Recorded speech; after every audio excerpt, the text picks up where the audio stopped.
forces landed throughout the day.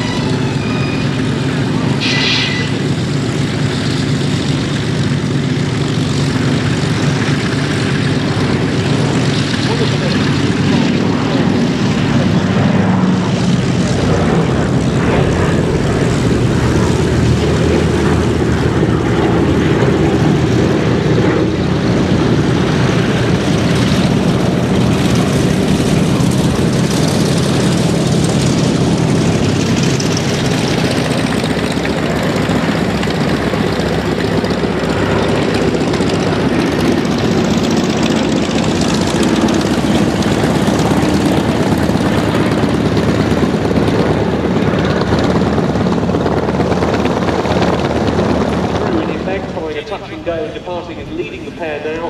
That's the one of Dakota Heritage named Dragamoot that was used with snatch gear aboard to pick up troop-carrying gliders from the Normandy battlefield and hopefully reuse them on future operations. It was involved on the evening of the 6th of June 1944 by an assault by elements of the 82nd Airborne Division. That September, when operated then by the Royal Air Force, having been transferred from the US Army Air Force, it was deployed in the invasion at Arnhem in the Netherlands, Operation Market Garden.